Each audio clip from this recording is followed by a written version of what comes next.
तो हम बात कर रहे थे गांधी जी के बारे में। तो गांधी जी का जो जन्म हुआ था वो 2 अक्टूबर 1869 को गुजरात के पोरबंदर नामक स्थान में हुआ था। और उनके जो मतलब परिवार जो है वो अच्छा खासा था। मतलब तो और उनके जो मतलब अम, बचपन में उन्हें पढ़ाई लिखाई में ज्यादा मन नहीं लगता था।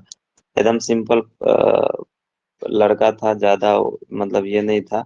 अच्छा परिवार का था, तो सूट बूट वगैरह वगैरह सब खूब मतलब पहनावा ओढ़ावा अच्छा होता था।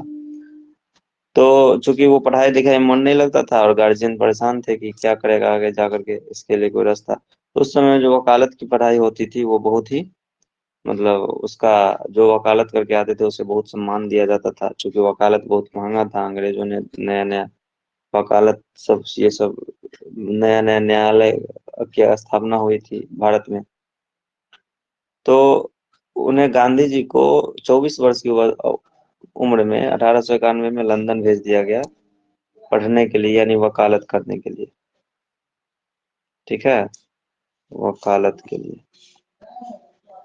और वकालत करके वापस 1893 में वो आए। 1893 में एक गुजराती व्यापारी था। गुजराती व्यापारी कौन था? दादा अब्दुल्ला।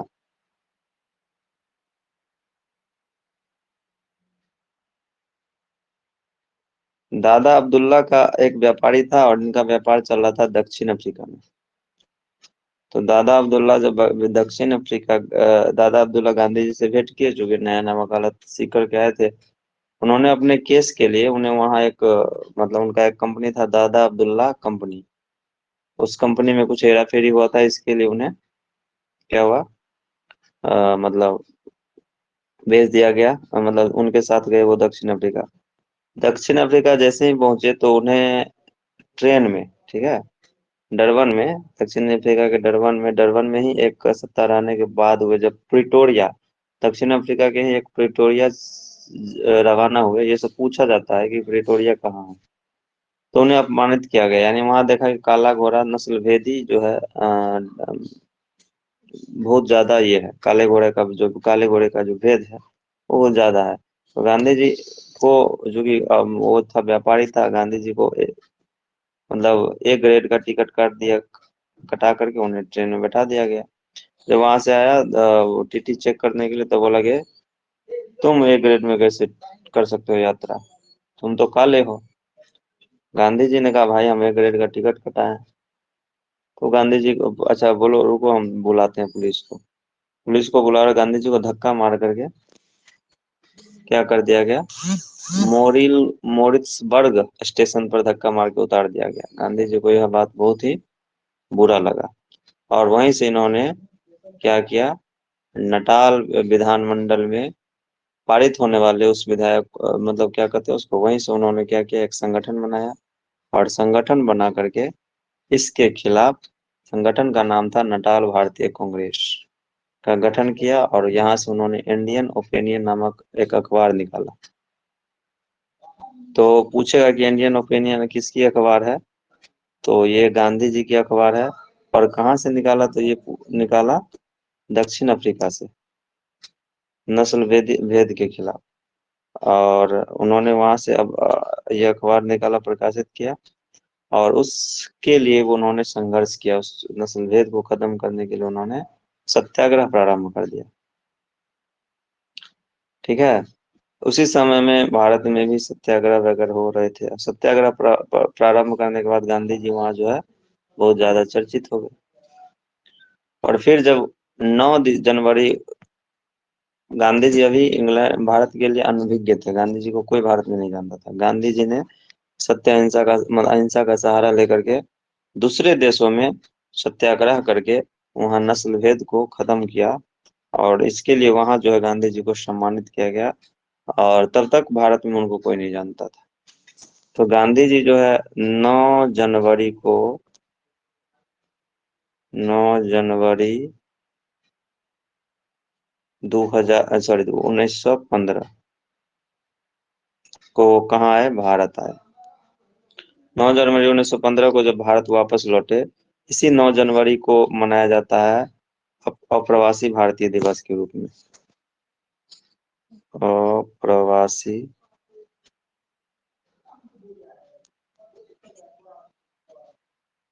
भारतीय दिवस। ठीक है। और प्रवासी का मतलब, प्रवास का मतलब होता है जब कहीं दूसरे जगह प्रवास करता है और फिर जब वो वापस आता है, जैसे वो प्रवासी पक्षी के बारे में बताए थे।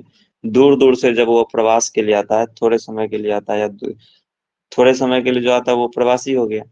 और थोड़े समय के लिए जो दूसरे देश जाता है, 5 साल, 10 साल, 20 साल, और फिर वापस इंडिया आता है, तो उसको प्रवासी कहते हैं। यानी जिसका नौकरी अमेरिका में है, तो वो भारत के लिए अप्रवासी हो गया।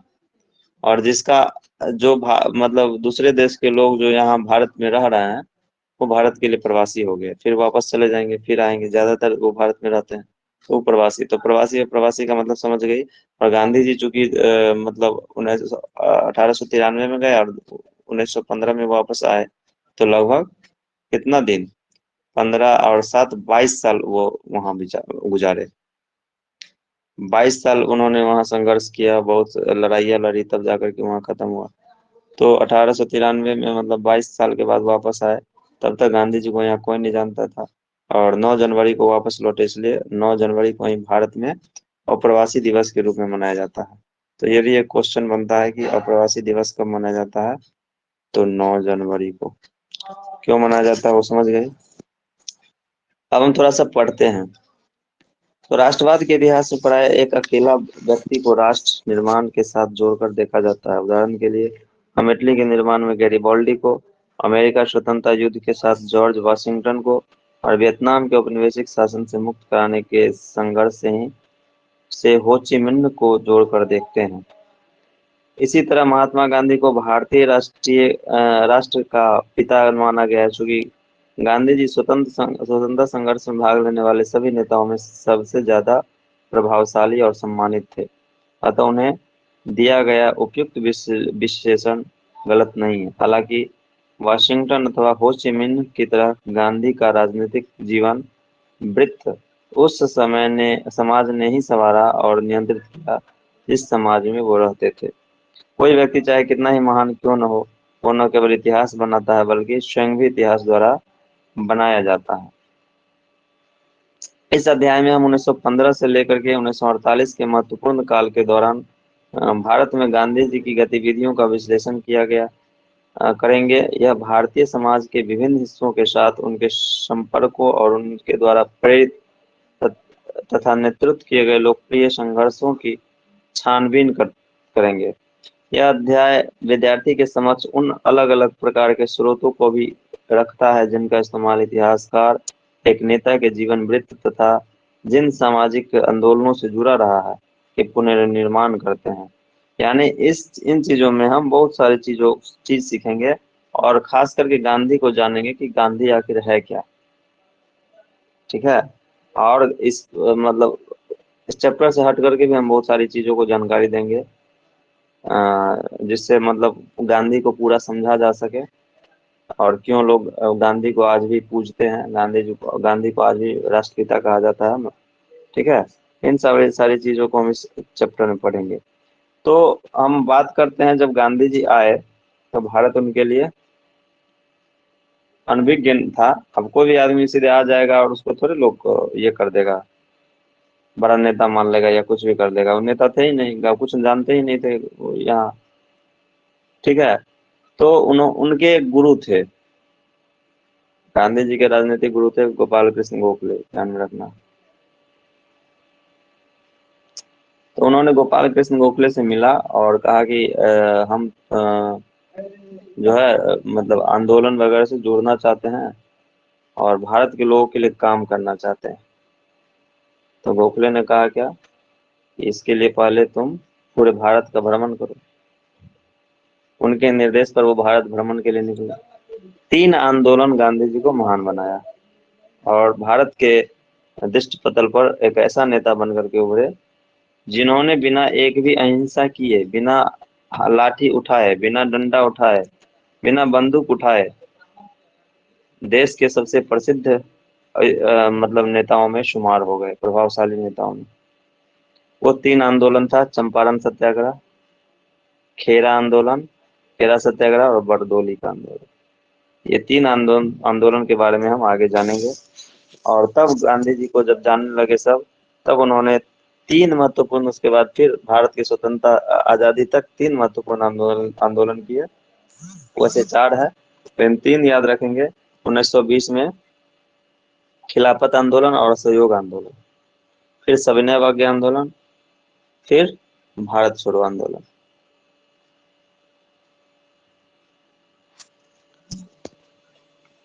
मोहनदास करमचंद गांधी विदेश में 2 दशक रहने के बाद, 2 दशक का मतलब क्या हुआ? 10 साल को 1 दशक कहा जाता है, तो 22 साल रहे तो 2 दशक। 1915 में अपने गृह भूमि वापस आए। इन वर्षों का अधिकांश हिस्सा उन्होंने दक्षिण अफ्रीका में बिताया।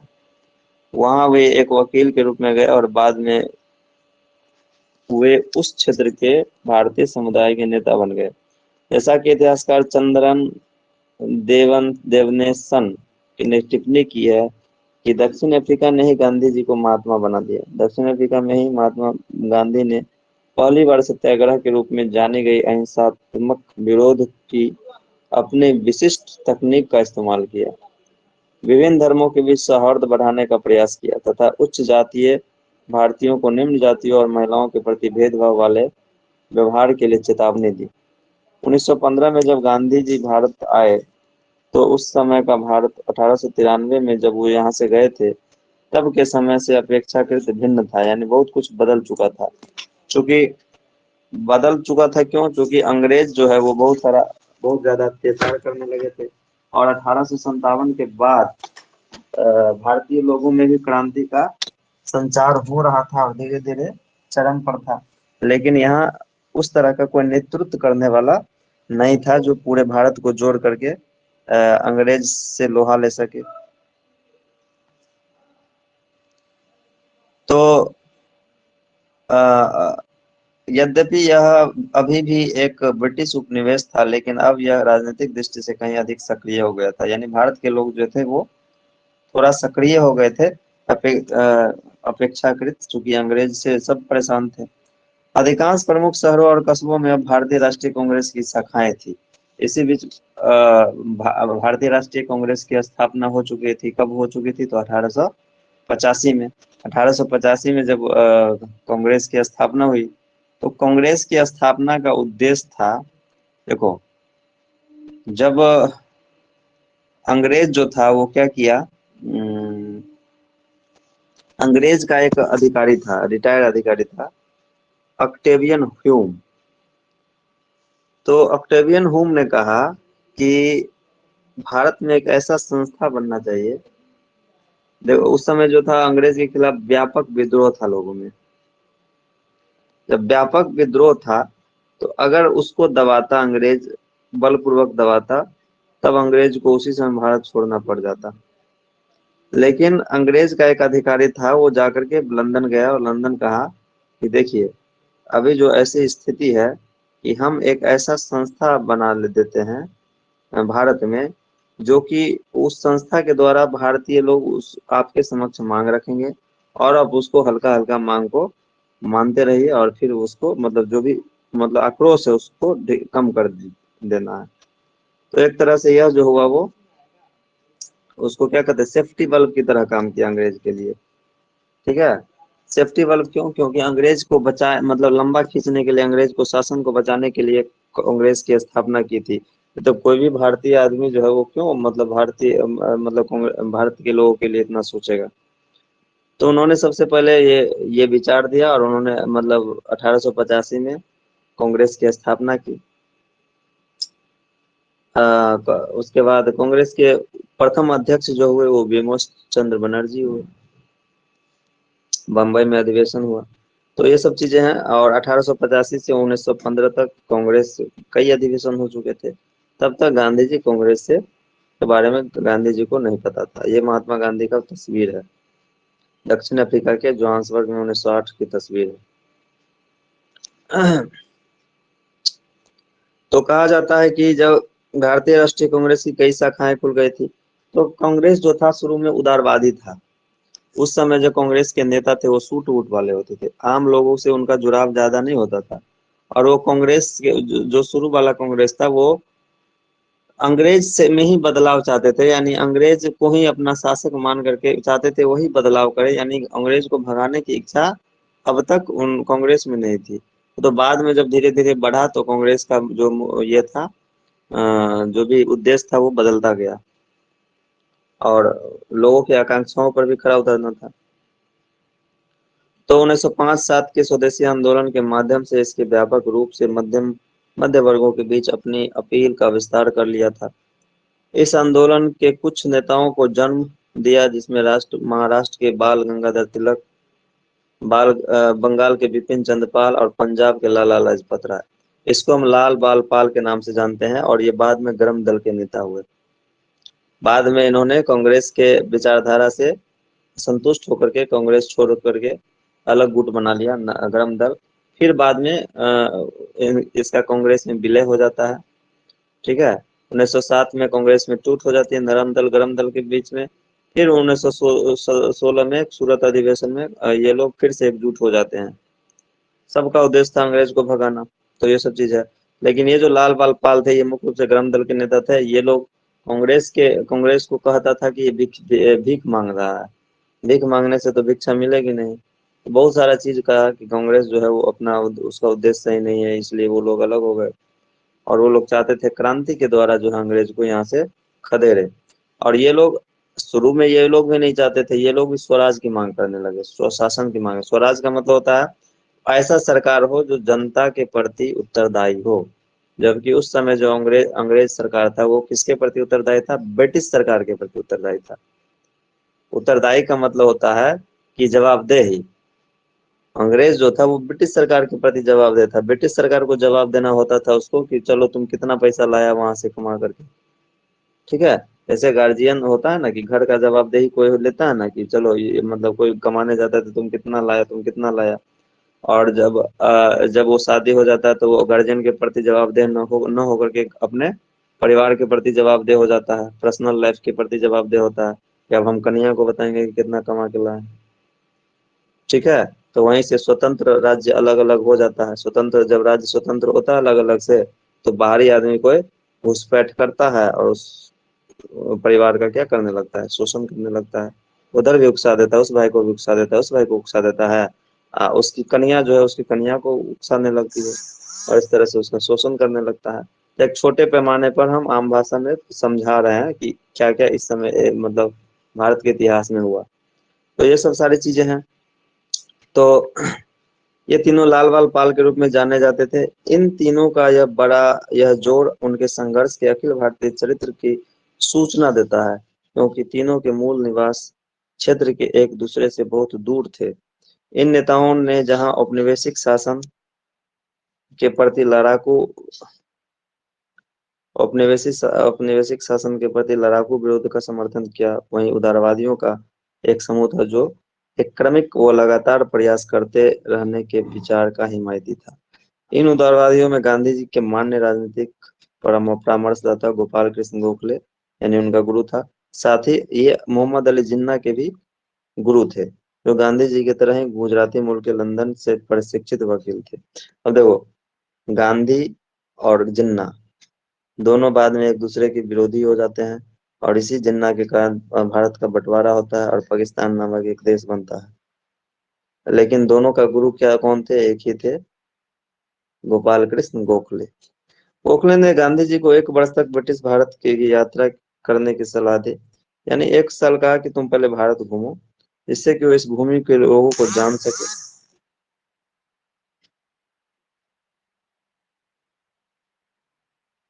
पहली महत्वपूर्ण सार्वजनिक उपस्थिति फरवरी 1916 में बनारस हिंदी विश्वविद्यालय की के उद्घाटन समारोह में हुई। मदन मोहन मालवीय ने बनारस हिंदू विश्वविद्यालय की स्थापना किया। देखो, उस समय तक क्या हुआ कि अंग्रेज जो था वो बड़ा चालाक था। देख रहा था कि 1857 में हिंदू मुस्लिम सब एकजुट होकर के हमको तो हिला दिया था, खदेड़ ही देता हम अगर नहीं सही होते तो, हम अगर एक कूटनीतिक चाल नहीं चलते तो उन्होंने कहा कि ऐसा अगर रहेगा तो फिर हम कभी मतलब भारत प्रशासन नहीं कर पाएंगे और हमको छोड़ करके जाना पड़ेगा। तो उन्होंने क्या किया कि मुसलमानों को क्या किया? उकसाया। ठीक है, मुसलमान को उकसाया उस समय तक जो है। वो कहा कि अरे देखो ये लोग तो कर रहे हैं, स्वतंत्रता की मांग कर रहे हैं, निर्वाचन की मांग कर रहे हैं कि चुनाव हो, लेकिन चुनाव जो होगा तो तुमको क्या फायदा होगा। ठीक ना। अंग्रेज जो है वो कहा कि चुनाव होगा तो तुमको क्या फायदा होगा। तो कहा कि साहब तो हम क्या करें। कहा कि चुनाव देखे हो। मतलब सब खुश था कि अब चलो मतलब पहले तो कहा मतलब ये हुआ, आवाज उठा कि चुनाव होना चाहिए। चुनाव होने के बाद अंग्रेज चलो ठीक है मान लेते हैं चुनाव होगा। अब अंग्रेज माना ऐसे थोड़े, उसके पीछे उसका चाल था। नहीं मानेंगे तो फिर ये लोग विद्रोह करेगा, विद्रोह करेगा तो फिर खटिया खड़ा कर देगा कहीं। तो उन्होंने सोचा कि चलो अच्छा चुनाव होगा तो चुनाव में कुछ ऐसा लगाया जाए, दिमाग लगाया जाए कि चुनाव नहीं हो। उसको कहा कि चलो तुम मतलब तुम मुसलमान के प्रतिनिधि से मिला, कहा कि तुम चुनाव जो होगा तो तुमको क्या फायदा होगा। चुनाव देखे हो कभी कि कैसा चुनाव होता है। तो अब तो चुन करके आ रहा है हमारा प्रतिनिधि आएगा तो फायदा कैसे नहीं होगा। तो बोला क्या कि देखो चुनाव होगा तो जैसे मान लो कि तुम्हारी संख्या कम है, हिंदुओं की संख्या ज्यादा है। अगर एक ही सीट से एक हिंदू खड़ा हुआ एक मुसलमान खड़ा होगा और सब हिंदू हिंदू को वोट दे देगा, मुसलमान मुसलमान को वोट दे देगा, तब तो तुम कभी नहीं जीत पाओगे। वहीं से मुसलमानों का दिमाग ठनक गया। और आज तक हमारे देश में सांप्रदायिकता आधार पर इसी कारण से वोट मांगा जा रहा है। तो कहा कि तब हम क्या करें। तो कहा कि तुम ऐसा काम करो कि तुम हमसे अलग निर्वाचन, सांप्रदायिक निर्वाचन की मांग करो कि मुसलमानों के लिए सीट आरक्षित किया जाए। ठीक है। कांग्रेस ने इस मांग को ठुकरा दिया, कहा कि नहीं ये सब चीज ठीक नहीं है, तो फिर हिंदू मुस्लिम हो जाएगा, हम अलग अलग हो जाएंगे, फिर कभी हम अपना जो उद्देश्य है वो प्राप्त नहीं कर पाएंगे। तो इन कारणों से क्या हुआ कि कांग्रेस से जो है मुस्लिम लीग अलग हो गया। मुस्लिम लीग नामक एक संगठन तब तक बन चुका था और वो मुसलमानों को जागरूक करने लगा था। तो मुस्लिम लीग अलग हो गया और पृथक निर्वाचन पद्धति की मांग करने लगा। वो सब जब डिटेल में पढ़ोगे तब बताएंगे, अभी थोड़ा सा गांधी युग के बारे में लेकिन पृष्ठभूमि बता देते हैं। और मतलब उसी बीच में कई मुस्लिम कॉलेज सब खुलने लगा। अलीगढ़ मुस्लिम विश्वविद्यालय वगैरह वगैरह वगैरह। तो हिंदुओं के जो लोग थे वो भी कहा कि चलो भाई तुम हिंदू भी खुलना चाहिए। इसी बीच में मदन मोहन मालवीय नाम के आदमी ने 1916 में बनारस हिंदू विश्वविद्यालय, जो है बीएचयू के नाम से जाना जाता है, बनारस काशी में उद्घाटन किया। और उस उद्घाटन में गांधी जी को प्रथम बार निमंत्रण दिया गया। गांधी जी पहली बार भारतीय लोगों के सामने हिंदू बनारस हिंदू यूनिवर्सिटी के में भाषण दिया। आगे बढ़ते हैं। इस समारोह में व्यक्तियों में वे राजा और मानव प्रेमी थे जिनके द्वारा दिए गए दान ने बनारस हिंदू विश्वविद्यालय की स्थापना में योगदान दिया। समारोह में एनी बेसेंट जैसे कांग्रेस के कुछ महत्वपूर्ण नेता भी उपस्थित थे और प्रतिष्ठित व्यक्तियों की तुलना में गांधी जी अपेक्षाकृत अज्ञात थे। उन्हें यह भारत के अंदर उनकी प्रतिष्ठा के कारण नहीं बल्कि दक्षिण अफ्रीका में उनके द्वारा किए गए कार्य के आधार पर आमंत्रित किया गया था। एनी बेसेंट जो है भारतीय लोग तो नहीं जानते थे ज्यादा, लेकिन एनी बेसेंट कहाँ की थी वो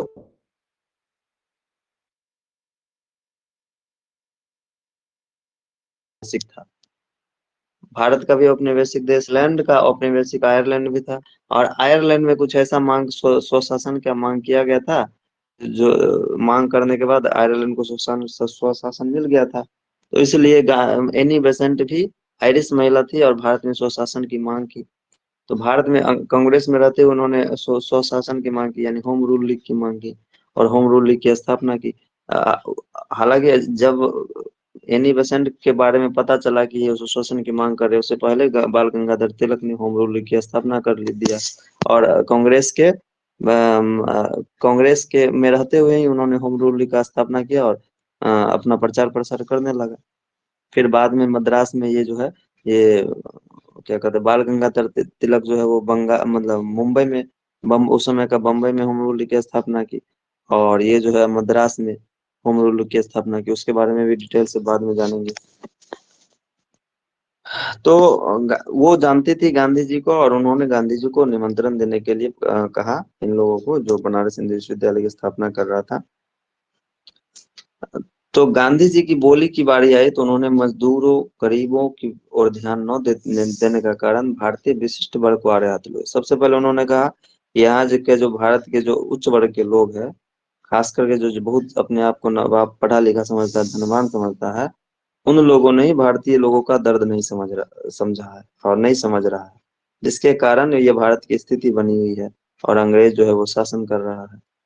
तो उन्होंने ये कहा कि बनारस हिंदू विश्वविद्यालय की स्थापना निश्चय ही अत्यंत शानदार है, किंतु उन्होंने यहाँ धनी व सजे संवारे भद्रजनों की उपस्थिति और लाखों गरीबों भारतीयों की अनुपस्थिति के बीच विषमता पर अपनी चिंता प्रकट की। और उन्होंने कहा कि हम जब देख रहे हैं कि यहाँ जो मतलब यूनिवर्सिटी का क्या कर रहा है, उद्घाटन हो रहा है, यहाँ देख रहे हैं सब सूट बूट वाला है। एक भी भारत का ओरिजिनल भारत जो हकीकत भारत है, गरीब बच्चा नहीं दिखाई दे रहा है। तो भारत तो खुद में असमानता है, यानी खुद भारत, तो भारत कैसे दूसरे देशों से लड़ेगा जब खुद वो अपने देशों के लोगों को नहीं देख पा रहा है, नहीं देखना चाहता है, तो कैसे हम दूसरे देशों से मुकाबला करेंगे। तो इन्हीं बातों के कारण गांधी जी का भाषण जो है वो बहुत प्रचलित हुआ, और गांधी गांधी जी जो है वो बहुसंख्यकों में, यानी जिसकी आबादी गरीबों में, वो प्रचलित होने लगे। अत्यंत शानदार है, किंतु उन्होंने लाखों गरीबों की अनुपस्थिति की क्षमता प्रकट की। गांधी जी ने विशेष सुविधा प्राप्त आमंत्रितों से कहा कि भारत के लिए मुक्ति तभी तब तक संभव नहीं है जब तक कि आप अपने को इन अलंकारों से मुक्त न कर ले, इन्हें भारत में के अपने हम वतनों की भलाई में न लगा दे। वे कहते गए कि हमारे लिए स्वशासन का तब तक कोई मतलब नहीं है जब तक हम किसानों से उनके श्रम का लगभग संपूर्ण लाभ स्वयं अथवा अन्य लोगों को ले लेने की अनुमति देते रहेंगे। यानी जब तक किसानों को उनके मेहनत का फल उन्हें पूरा नहीं मिलेगा, जब तक हम उनके मेहनत का फल हम लेते रहेंगे, तब तक ये आंदोलन, ये स्वशासन का कोई मतलब नहीं रह जाता। हमारी मुक्ति केवल किसानों के माध्यम से ही हो सकती है। न तो वकील, न डॉक्टर, न ही जमींदार इसे सुरक्षित रख सकते हैं। बनारस हिंदू विश्वविद्यालय की स्थापना एक उत्सव का अवसर था, क्योंकि यह भारतीय धन और भारतीय प्रयासों से संभव एक राष्ट्रवादी विश्वविद्यालय की स्थापना का द्योतक था।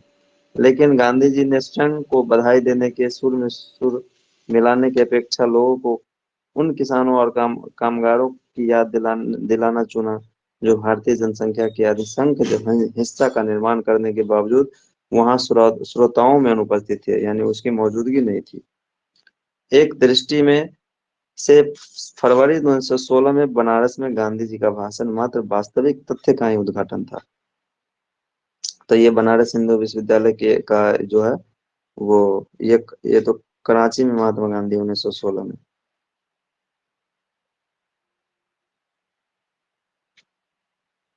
अर्थात भारतीय राष्ट्रवाद वकीलों, डॉक्टरों और जमींदारों जैसे विशिष्ट वर्गों द्वारा निर्मित था। यानी उस समय का जो भारत था, भारत में जो राष्ट्रवाद थे वो तथा मतलब कुछ उच्च वर्ग के लोगों तक ही सीमित था। गरीब तो अभी भी तब भी पीस रहे थे, हालांकि अभी भी पीस रहे हैं। तो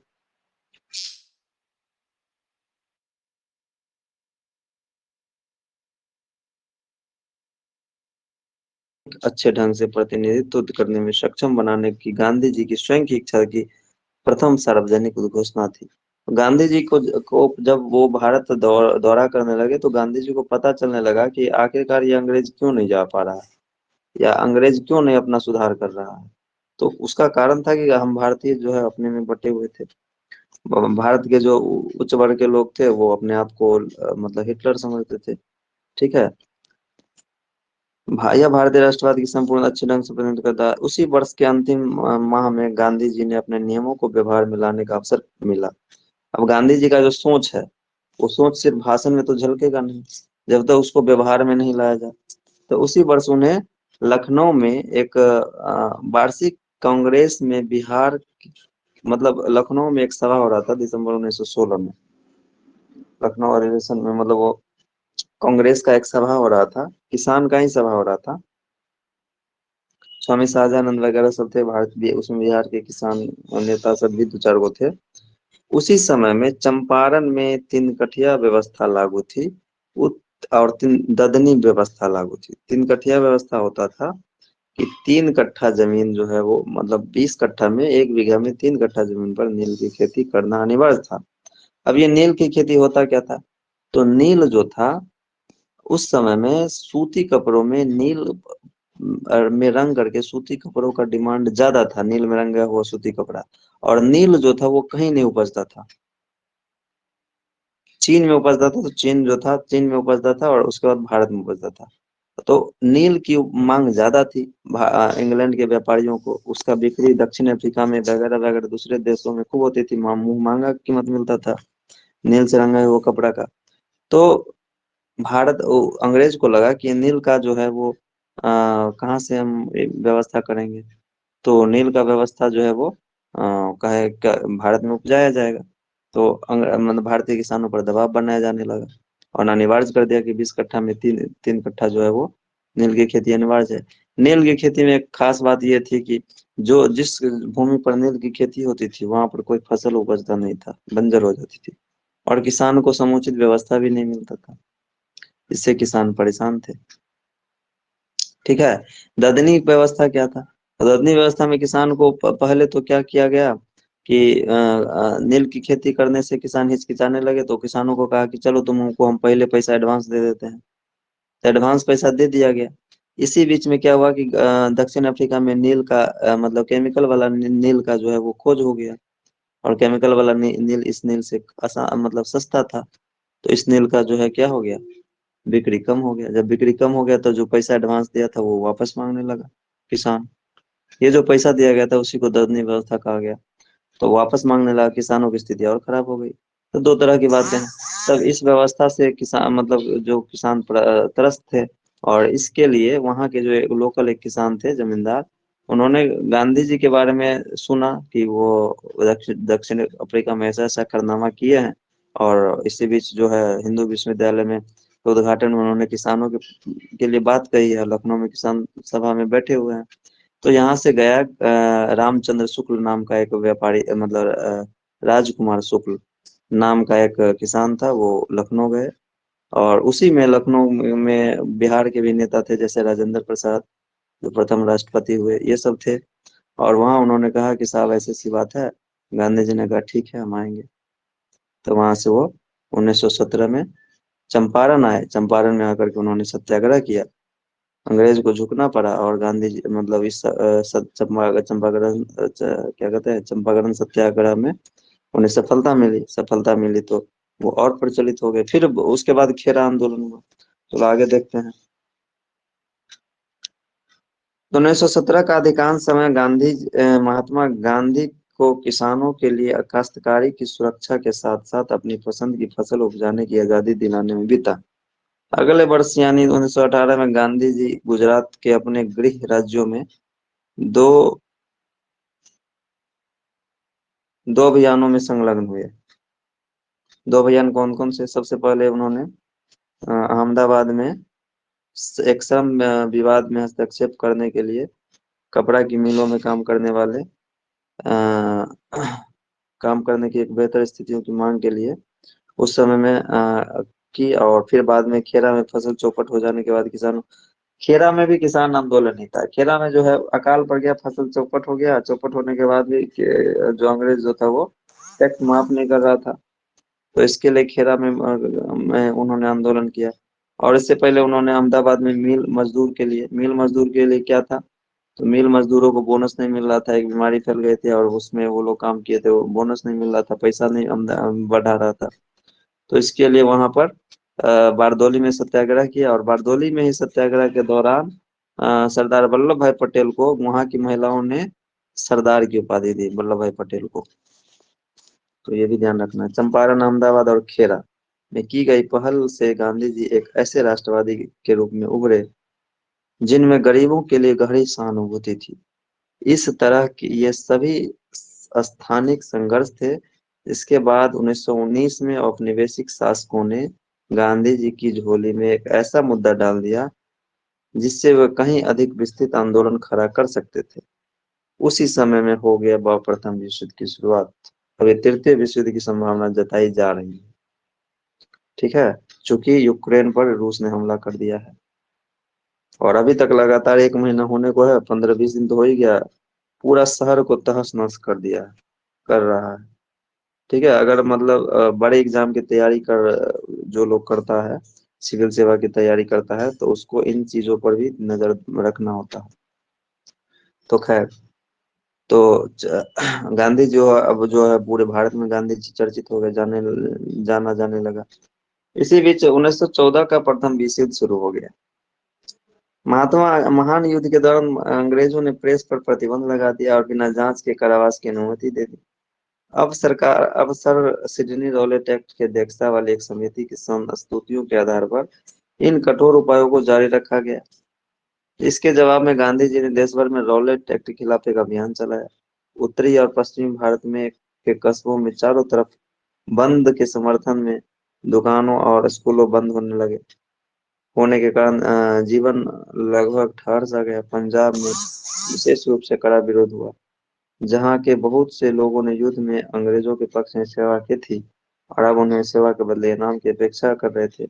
लेकिन इसकी जगह उन्हें रॉलेट एक्ट दिया गया। देखो हुआ क्या कि गांधी जी अंग्रेजों ने गांधी जी से कहा, चूंकि अंग्रेज जानते थे कि अब एक ही नेता है भारत में जिससे बात किया जा सकता है और लोगों को कंट्रोल किया जा सकता है। गांधी जी को कहा कि चलो ठीक है, आप लोग का मांग जो है हम मान लेंगे, स्वशासन की या जो भी हो।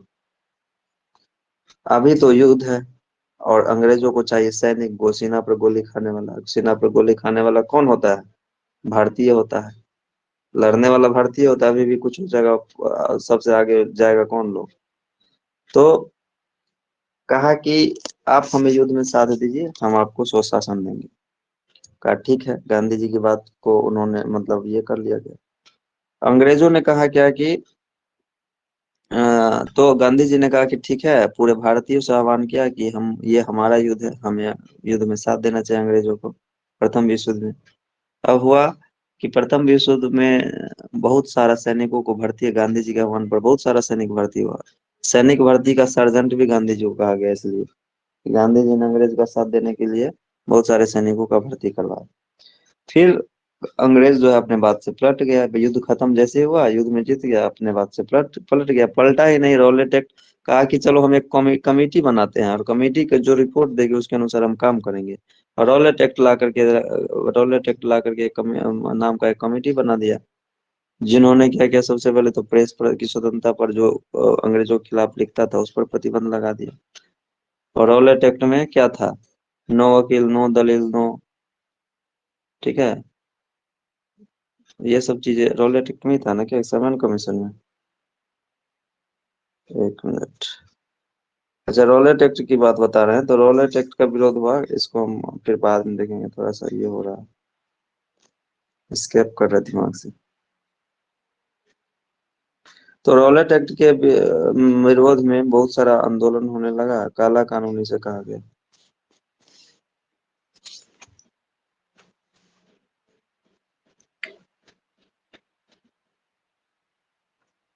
अच्छा, रॉलेट एक्ट को देखेंगे, पहले ये देख लेते हैं कि इसी बीच क्या हुआ कि खिलाफत आंदोलन शुरू हुआ। अब देखो, अंग्रेज जो जीता और तुर्की पर जीता, ठीक है, तो तुर्की पर जीत दर्ज की और तुर्की के साथ एक समझौता हुआ। उस समय में खलीफा नाम का एक पद होता था, जो मुस्लिमों का सबसे बड़ा विश्व में धर्म गुरु होता था, खलीफा। और उस पद को अंग्रेजों ने समाप्त कर दिया। इस पद को समाप्त करने के बाद पूरे विश्व के मुसलमानों में भारतीय भारी रोष उत्पन्न हो गया अंग्रेजों के खिलाफ। तो भारतीय मुसलमानों उसमें कहाँ पीछे रहने वाले थे, उन्होंने भी खिलाफत आंदोलन की शुरुआत कर दी। और खिलाफत आंदोलन में चूंकि मुसलमान अकेले करता तो भारत में उतना ये नहीं होता, तो उन्होंने गांधी जी को निमंत्रित किया। और यही भारत है जो एक मुसलमान का आंदोलन था। और मुसलमान के आंदोलन को नेतृत्व करके बड़े बड़े मुस्लिम धर्मावलंबियों ने, उलेमाओं ने एक हिंदू, जो वो भी वैष्णव था, वैष्णव हिंदू को अपना नेता माना। और इसी को कहते हैं गंगा जमुनी तहजीब, यानी हिंदू मुस्लिम एकता। गांधी जी ने भी इस मतलब मौका का लाभ उठाया और जो हिंदू मुस्लिम अटूट हो चुका था उसको एक पटरी पर लाने का प्रयास किया और खिलाफत आंदोलन किया। खिलाफत आंदोलन हालांकि बाद में खत्म हो गया, 1900 लगभग 24 में, 28 में खत्म हो गया। 24 या 28 में देख लेते हैं। चूंकि वहां के जो मुस्तफा कमाल पाशा है, उन्होंने ही मतलब इस बाद में इसको खलीफा पद को ही समाप्त कर दिया। तो ये सब चीजें, ये सब सारी घटनाएं घटी है, जिसको हम लोग बाद में डिटेल करेंगे।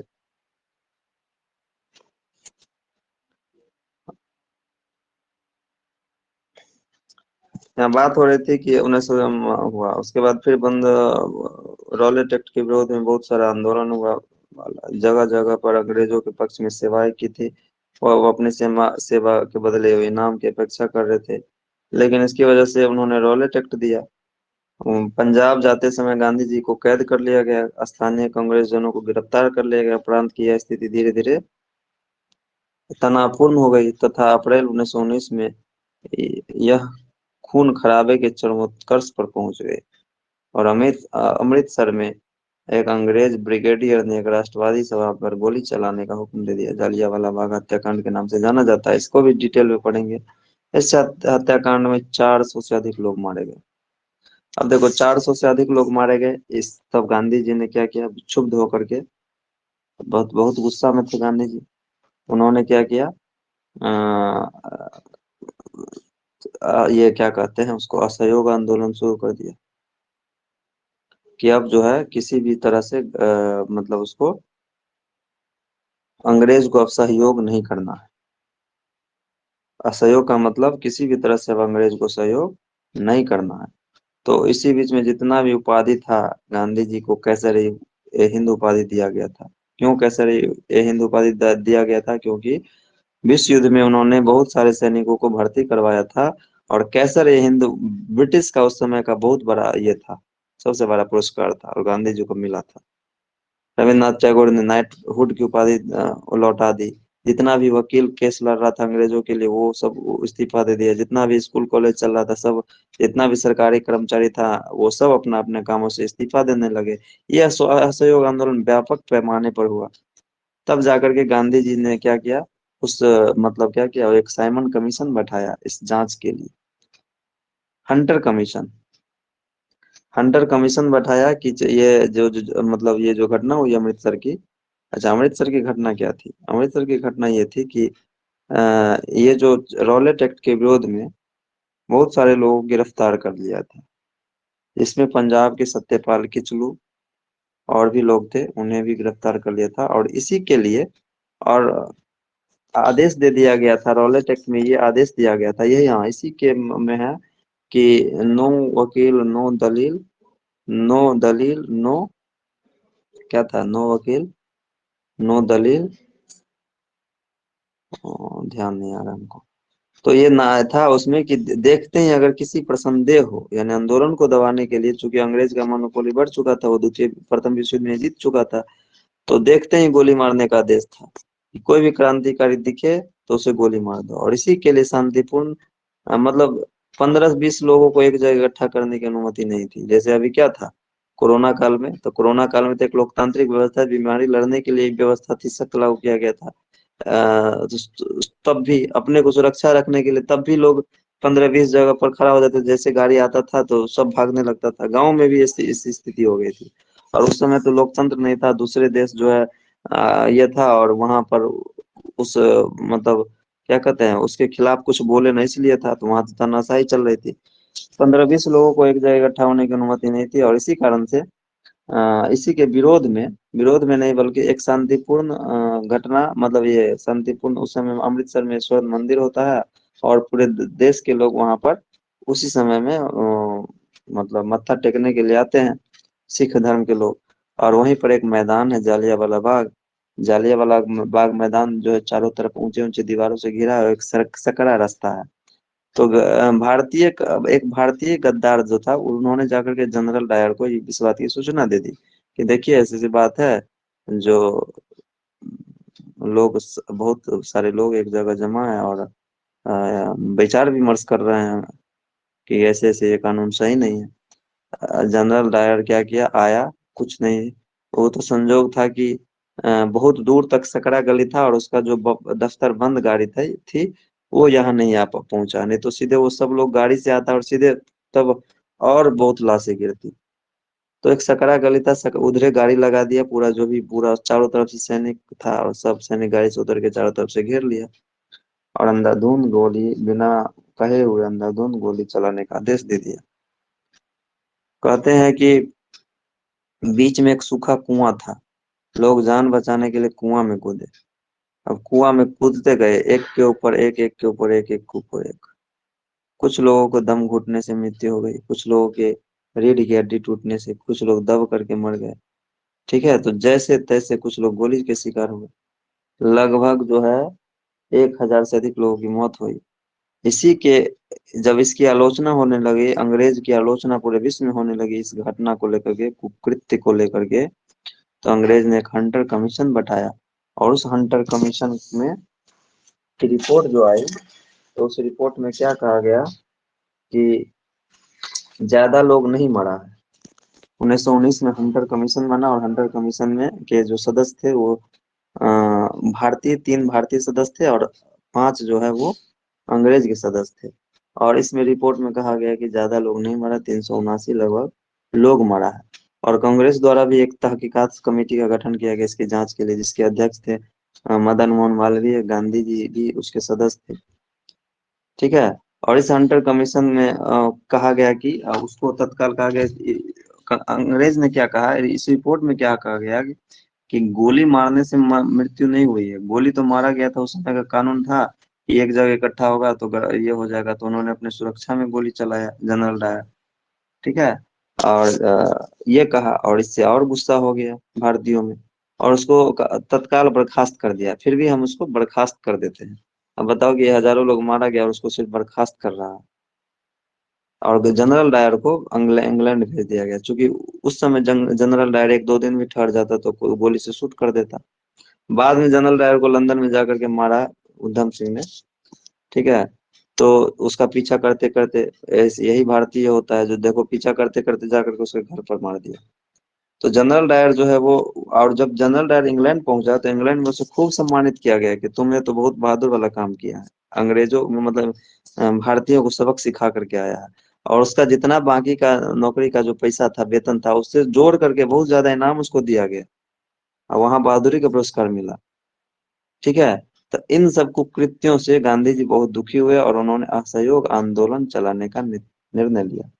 असहयोग आंदोलन में कहा गया कि अब से हम, अभी तक जो कांग्रेस का रणनीति था कि कां- अंग्रेजों को सहयोग करना, सहयोग करके ही उसी से स्वशासन प्राप्त करना, यहीं से अंग्रेजों का जो है वो पर्दाफाश करके असहयोग आंदोलन चलाने का निर्णय लिया कि अब कोई सहयोग भारतीय, हम भारतीय अंग्रेज को नहीं करेंगे। इसमें बहुत सारी चीजों का बहिष्कार हुआ, स्वदेशी आंदोलन हुआ, तरह तरह की चीजें जो भी हुई। तो इन सब चीजों के एक दुखद घटना हो गया। चोट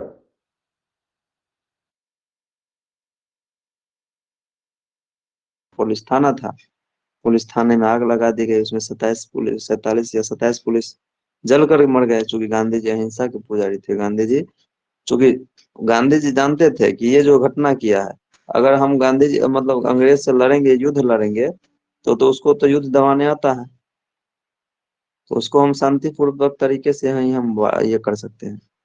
तो खैर जो भी हो, अब इसको हम आगे करेंगे, ठीक ना। यहाँ तक में कोई प्रॉब्लम है तो पूछ सकती हो। थोड़ा लंबा भाषण हो जाएगा तो लिंक से थोड़ा गड़बड़ाने लगता है। कुछ पूछना है तो पूछ सकती हो, कोई क्वेरी हो तो।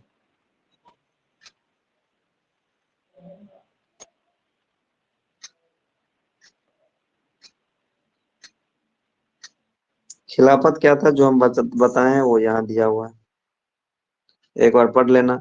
हम जितना चीज बता चुके हैं ना, तुमको एक बार रीडिंग करना है खुद से। खुद से रीडिंग करोगे, और तब कोई बात समझ में नहीं आए तो हम अगले क्लास में भी पूछ सकती हो।